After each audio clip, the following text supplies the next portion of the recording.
आदाब नमस्कार, मैं रिदा खानम। आप देख रहे हैं सियासत टीवी पर साउथ इंडिया एक्सप्रेस। एक नजर डालते हैं आज के मुख्य समाचार पर।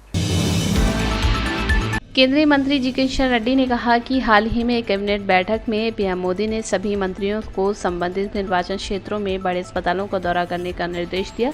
ये सुनिश्चित करना था कि बड़े अस्पतालों में कोविड मामलों में सभी आवश्यकताएं पूरी हों। इसी संबंध में आज मैं अपने निर्वाचन क्षेत्र में अस्पताल में आया हूँ। अस्पताल के वरिष्ठ अधिकारियों ने मुझे आश्वासन दिया है कि अस्पताल कोविड रोगियों के लिए पूरी तरह से तैयार है। आदरणीय प्रधानमंत्री Narendra Modi ji recently cabinet meeting में सभी मिनिस्टर्स को आदेश दिया गया अपने अपने पार्लियामेंट चुनाव क्षेत्र के अंदर अपने अपने प्रांतों में जो बड़े हॉस्पिटल्स है हॉस्पिटल विजिट करने के लिए आदेश दिया है, क्योंकि देश में अलग अलग जगह कोविड का केसेस देखते हुए सभी हॉस्पिटल्स जरूरत पड़े तो कोविड प्रोटोकॉल्स फॉलो करने के लिए ठीक व्यवस्था है नहीं।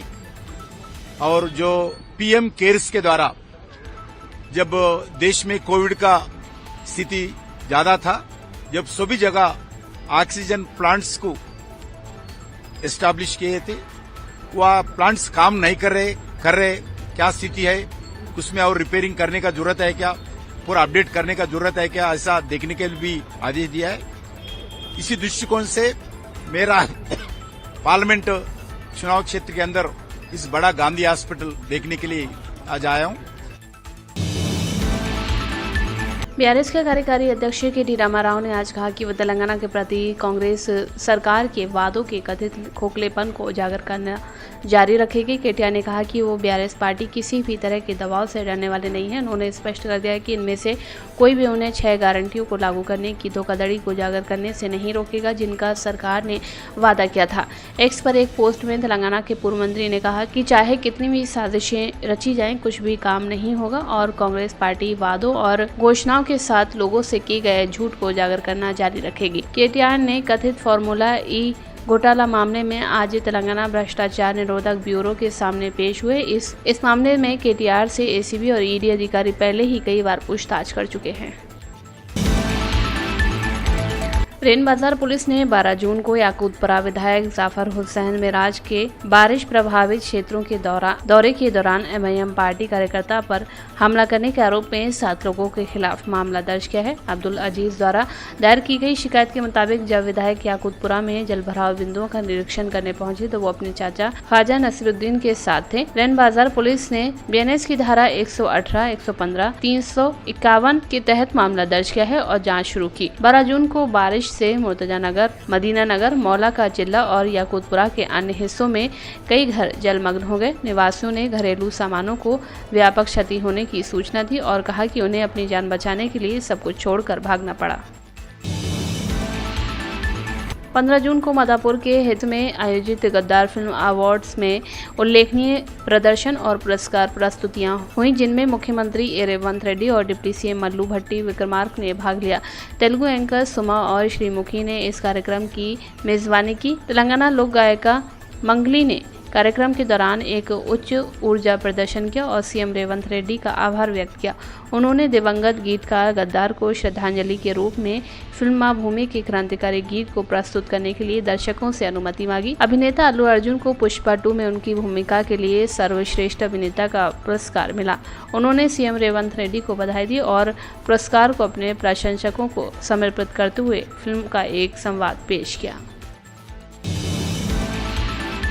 झूठे मामलों के माध्यम से विपक्षी नेताओं को निशाना बनाने के लिए जांच एजेंसियों का दुरुपयोग करने के लिए कांग्रेस सरकार पर हमला करते हुए बीआरएस के कार्यकारी अध्यक्ष के.टी. रामाराव ने घोषणा की है कि वो हैदराबाद की ब्रांड छवि को सुधारने के अपने प्रयासों के लिए एक बार नहीं बल्कि बार-बार जेल जाने को तैयार हैं।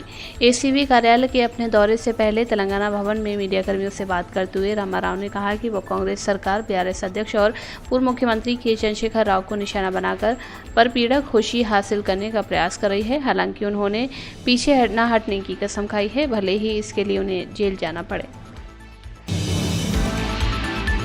हैदराबाद पुलिस ने तेलंगाना भवन के पास स्थित नीलोफर कैफे को अस्थायी रूप से बंद करने का आदेश दिया है। एसीबी के समक्ष बीआरएस नेता केटीआर की उपस्थिति के दौरान तनाव बढ़ने के कारण ये फैसला लिया गया है।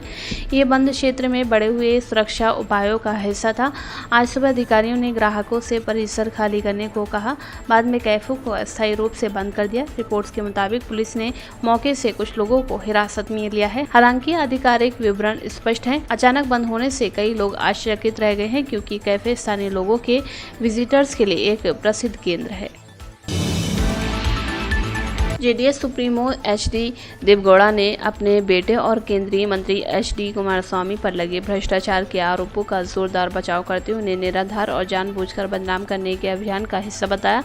यहां राज्यव्यापी जेडीएस दौरे और मिस्ड कॉल सदस्यता अभियान के शुभारंभ पर बोलते हुए पूर्व प्रधानमंत्री ने कहा कि कुछ लोग कुमारस्वामी के खिलाफ सुनियोजित तरीके से झूठी बातें फैला रहे हैं। पूर्व प्रधानमंत्री ने कहा कि इन बदनाम करने वाले अभियानों में से कोई भी सफल नहीं हुआ है और कोई भी सफल नहीं होगा। कुछ लोग कुमारस्वामी को बर्दाश्त नहीं कर सकते। वे उनके व्यक्तिगत और लोगों से मिलने वाले उनके प्यार को पचा नहीं पा रहे हैं। देवेगौड़ा ने कहा कि देश में किसी और ने किसानों के कर्ज को इस तरह माफ नहीं किया है जैसे कि उन्होंने किया। जेडीएस के उनके बाद रहने की टिप्पणी पर प्रतिक्रिया देते हुए वरिष्ठ नेता ने कहा कि कभी मत भूलिए, असफलता ही सफलता की नींव रखती है। सिर्फ इसलिए कि हम चुनाव हार गए, इसका मतलब ये नहीं है कि हम हिम्मत हार जाएंगे। बेंगलुरु के जयनगर से एक वीडियो तेजी से वायरल हो रहा है, जिसमें एक रैपिडो बाइक ड्राइवर एक महिला यात्री के साथ मारपीट करता हुआ दिख रहा है। मिली जानकारी के मुताबिक महिला ने सवारी के बीच में उतरने के बाद लापरवाही से बाइक चलाने को लेकर ड्राइवर का विरोध किया था, लेकिन दोनों के बीच सही से बातचीत न होने पाने के कारण बहस बढ़ गई। जहां एक तरफ महिला केवल अंग्रेजी बोल रही थी, वहीं दूसरी तरफ रैपिडो ड्राइवर को केवल कन्नड़ बोलना आता था। महिला ने कथित तौर पर किराया देने और हेलमेट लौटाने से इनकार कर दिया, जिसके बाद स्थिति बिगड़ गई। इसके बाद वीडियो में ड्राइवर महिला को थप्पड़ मारते हुए दिखा, जिसके बाद वो जमीन पर गिर गई।